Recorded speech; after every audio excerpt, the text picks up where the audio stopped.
Good morning. It's freezing today, but it's not cold where when you talk, you're blowing cold air. It's just, this is not scientific in any way, but it's a sort of cold where it's like a fridge. It just chills you, and as you can see, I've got like a red nose. My lips are chapped. It's pretty, it's pretty nasty. I'll say that. But as usual, it's nice to be out. It's always nice to be out. That's not me escaping a some sort of ward. That's just me leaving the house. So I'm in my childhood woods. I call them the childhood woods. These are the woods I grew up in. I don't really shoot as many videos here anymore because I don't live here anymore. I come back to visit my parents, and I usually I'm still kind of living in between places. The flat I've got is a bit small, so I've got a lot of my files, my work things at my parents. So I come back to my parents and I go through that, and then I come out here and make a few videos for you guys. So this is going to be for the next 5 or 6 weeks, 2 months. I'm going to be really focusing on relationships. I might even circle back around to friendships. I'm not sure yet, but I'm mainly looking at romantic relationships. It's something I wanted to talk about for quite a while, but I don't think I've done justice to the videos, justice to the topic. So I'm going to jump straight in. The last video was kind of a summary of what I think the modern relationship is, meeting what I think a relationship, the value of what a relationship should be, the fact that not everybody, you have to correct your flaws to deserve love. Not everybody is going to get love. Love is a thing you have to work extremely hard for, and something you have to understand. It's not something you can just get, and people think they have it, but they don't. So in this video I want to talk more about, I guess, what happens when you're in the relationship and that relationship ends. And this can be applied to friendship, this can be applied to maybe even a business colleague, which I guess also is friendship. It can be applied to a family member, but I am talking about romantic relationships, so you have to strip a few things away if you're going to apply it to said friendship or whatever. My first relationship was, so I've now just got confirmation that my first relationship wasn't a lie in how it might be perceived this side of life. When I was younger, I was obsessed with the idea that I had found true love with my childhood sweetheart, if you like. And I was convinced the affection she was giving me was real. And it was so real, in fact, it kind of put a target on my back in the area. Because the way we would look at each other and the way we would communicate and the level of time we would spend together and just how happy we were around each other, everybody else around these parts, they didn't feel that, and we faced a lot of resistance. And there was this switch where she completely changed and she no longer wanted to date me, and I was pretty heartbroken. It took me about a year to fully get over, and it took me a few more years to finally kind of set aside the long, like, the after effects. And then now on this side of life, I always look back and I think, did what we had, was it real? As time's gone on, have I just exaggerated it for the sake of a story? Have I just made it a bigger thing because I was younger and it was the first time I felt these things for a woman? And the answer is actually no, because I actually managed to watch she was in when I was at film school, she was in one of my projects, and I was looking at some of the cutaways of shots we didn't use, and there's a shot where she breaks character, and she gives me the look behind the camera of what I remembered, this really loving, nurturing, sweet, adorable love of somebody who is completely into you. those looks that you see on the internet and people put in the comment section, oh, I wish somebody would look at me like that. It was one of those looks. And it kind of reaffirmed to me that no, that relationship did exist. And then when I unravel the relationship a little bit more, and I've done this I'm not just doing this now, I've been doing this work for a while now. I was also at fault in the relationship. I don't think I was at fault for anything in my control. It was more, I was young, I didn't understand how powerful emotions were. I didn't understand really women as great as I do now. I didn't understand the difficulties of relationships. I didn't really understand that thing. I was just sort of charging in this supernova effect. And she was into me. As I mentioned this in the previous video, she was into me for my potential. I'm not saying she didn't like me just who I was, but she was definitely into me for my potential. And as I started growing older and I wasn't living up to that potential, I was actually kind of like a dog chasing its tail when I was younger. I was kind of refusing to grow up. I was very late to driving, to the point I actually still don't fully drive now, which is a long story for another day. I can drive, it's a long story. I also was very late to choosing what career. Even though I was at film school, I didn't really want to do anything with that. I was just sort of in it because it is the place where people go to flunk out. And then it's only on the second side of life that I've actually started to do something with it, and it actually started to be a great tool for me to use. I was far from a perfect person. I was somebody who would say I'm going to do something, but I wouldn't. I definitely caught myself lying just to keep the relationship going. So I was also quite flawed, but there was a change, and it definitely broke my heart, and I definitely have had issues since of trying to solemnly connect to somebody in a meaningful and truthful way. But here's the role of this situation. If all this didn't happen, or it happened, I would not have ever really got these life lessons, because the relationship we were in was kind of like a burning hot mess. It was a supernova. And it was in learning these lessons and recalibrating who I am, and also I never got annoyed. I never ever thought, just because my first relationship didn't work out, all people are like this, or every relationship's gonna be like that. I never actually really did think that. And then as I got older and I got into later life and I met my now fiance, now that how we met is more romantic than how I met my first girlfriend, but it was never as burning, and that's because there is that thing of being younger, being slight. I can hear people shooting. I don't know how close that is. I don't know if these are shooting woods. These are woods where people will shoot pheasant, and they are flying. I can see them. I think we're okay. I didn't see any cars or anything about. Usually you can see, the way I walk, you can usually see cars over there.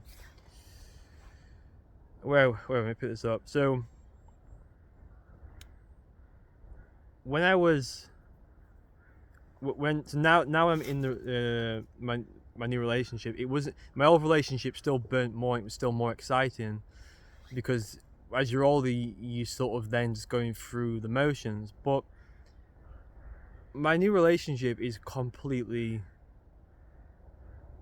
more, it's different, and I would say there's more power to it, because we pay bills together, we've suffered together, we've failed together, we've had trauma together, we've argued, we've made up, we've got each other's backs, and that is something what has took a lot of work, or has taken a lot of work to achieve. So just going off what I see out in the world, I see people what they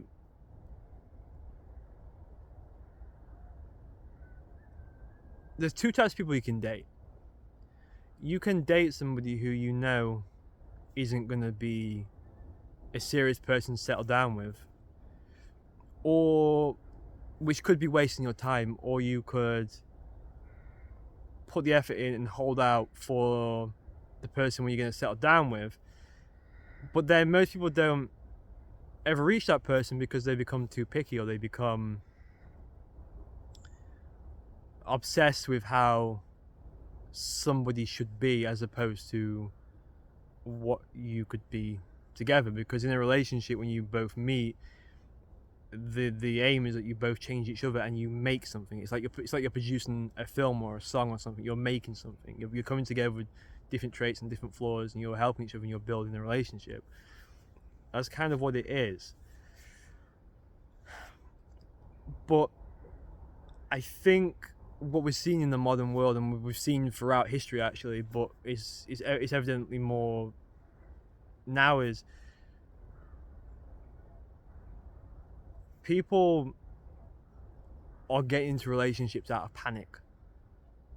People are not evaluating their past relationships and their past mistakes, and they're jumping for somebody so they can get mortgage, house, they can start thinking about children, and they're already narrowing their life down. They haven't really worked out who this person is, and they haven't really worked out who they are, and they're already starting this relationship. So it's already starting on this groundwork of kind of failure. Now, you can catch up as you go along. You can be in a relationship and you can work it as you go along. That is true. But a lot of people, you're putting a lot of luck on that this person is the person who you think. You should never go for progress. And I think this is going to be hard to explain, but I think in my first relationship, she definitely saw me as somebody who could be something, and she decided that I wasn't going to get there. So in a way, I think she made quite a smart decision. In this relationship, because I was already somewhere, I could be liked for myself, or loved for myself, and that is what has made it more concrete. And she also was somebody who was fully fledged human and adult, which also brings up the idea that maybe dating when you're younger is not really a thing. It's very rare the child sweethearts really survive. I know there are those really adorable videos on the internet, but it's rare.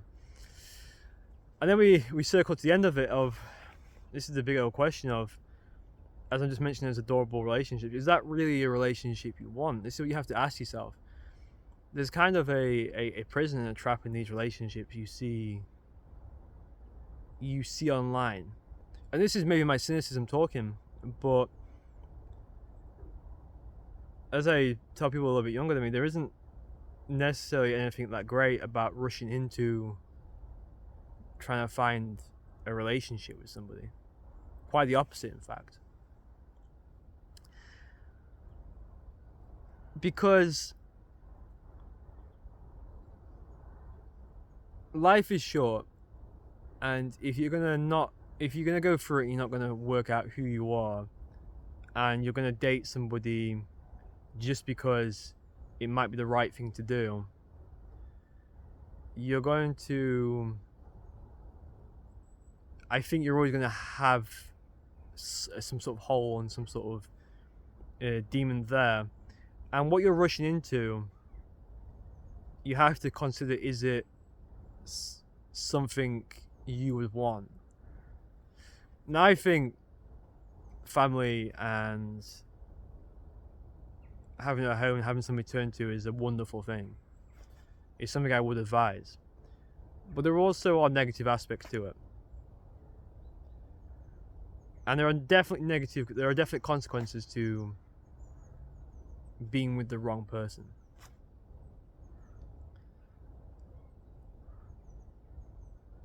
And in the modern era, as I said in the last video, we're all kind of bred, if you like, we're all forcing ourselves into tick boxes with dating people literally based on how they speak. You know, there's videos now of guys saying if you're polite, it's weakness. And it's killing, because people are listening to this stuff, because at the end of the day, people are scared and people are struggling. People don't have the tools to be able to work out if their relationship is correct. And just to shoot myself in the foot, I'm not saying that I believe my relationship is going to the finishing line, but I don't know if that's true, because we also have to put into account if it really is love and you love each other back, and this isn't to scare anybody, you don't know what the future holds. So you have to do the work on yourself, because if you do lose a relationship, you can't become cynical, you can't become bitter. It's you going into the relationship, and then you're with somebody tango and you're creating something. That's kind of the way to look at it. And the modern world now, everybody's obsessed with wanting. Everybody wants to feel good. Everybody wants praise from afar. Everybody wants, if the person you're dating, you want that person to dote on you unconditionally, without paying a sacrifice for yourself, without doing your own work to love yourself first and then go forward. Now, loving yourself is always a battle. It's always going to be a battle. It's not some run of the mill. You have to do it every single day. And then being in a relationship is a battle. So this is why I'm saying it's the Ayn Rand theory, that is, you have to fight very hard to keep a marriage going. I do believe there are some natural people what are generally just meant for each other, and it's not as hard. I do believe there is somebody out there for everyone, but I don't believe I do believe it's going to be lucky if you can find that person. And I also believe that it's an absolute treasure and a gift to have two opposites connect and create something truly wonderful. I'm a big believer of you don't have to believe in the same thing. But what's happening now is people don't have the tools to help themselves, and they are looking at relationships as a commodity, as opposed to something with true meaningful values. So to sort of conclude what I was talking about at the beginning of this video is kind of about what happens when you lose or you can't get a relationship. Because there's a lot of people out there there's two types of people who can't get a relationship. There are people who truthfully aren't presenting themselves in the best light, and I do think a minor bit of help from gurus in the sense of hygiene, self-esteem is needed. But you're not going to get self-esteem listening to these gurus. Like, you don't get self-esteem by being an asshole. You don't get self-esteem by dating loads of women. You get self-esteem when you find that soul and that spirit, if that makes any sense. So there are a bunch of people I believe are, I won't say undateable, but they're definitely going to have difficulties dating. That's a different thing.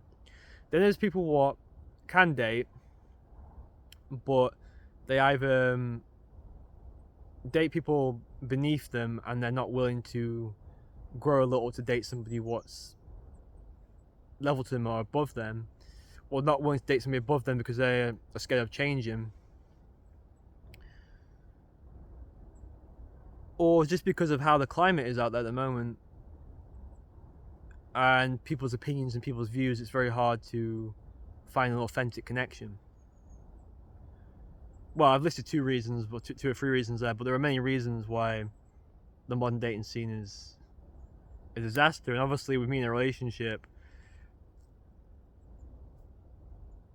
I'm not really one who believes in giving advice about relationships, because I've done my thing, if that makes any sense. I've followed my own beliefs and my own paths, and it's led me to that finishing line. And you would have to be me to get there. So you have to find what it is on your path to get there, if that is the thing you desire, if you're ready for that. There is a overcomplication with this, and there is also there's a simplicity what needs to be added to this, and there's also there are some complications what also are added, what are also needed as well. Maybe we can talk about that more in the next video. So when somebody doesn't want to date you, you never take that as the end, and you never ever lash out at the world.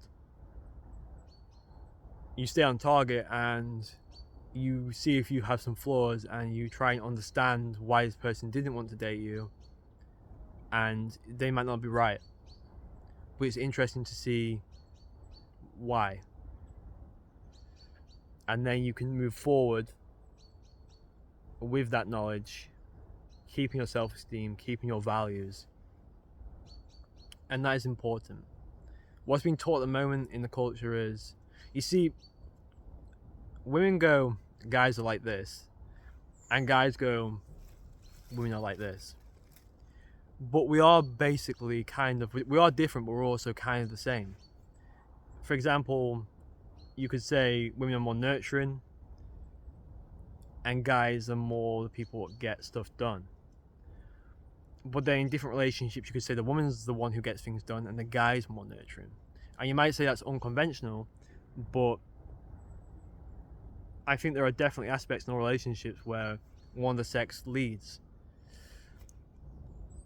You know, people say things like men are more logical, and I think there is something in that, but of course that's not true fully. And I think that's what we're doing. We're saying things like, it's true men are like this, it's true women are like this, and they might have a little bit of that, but we're forgetting the whole cake and the whole pie, if you like. So when you are rejected, time will heal you, your sense of place will heal you, your ambition, your drive to keep walking on will heal you, learning to suffer will heal you, not becoming bitter and resentment will heal you. If you're struggling to get into a relationship, that also can be healing. And I completely understand the modern world is very difficult dating now, but if everybody keeps true to what I'm saying, people will find each other and it will work out. Okay, I'm off now. I'm at my village quite early today. It's about 8 now, half 8. I'm heading back about 11. I'm gonna wash the car, sort a few more files out. Yeah, and I caught going across the border, getting back to the flat. Got a bit of work to do, upload a few videos. Alright guys, have a good week.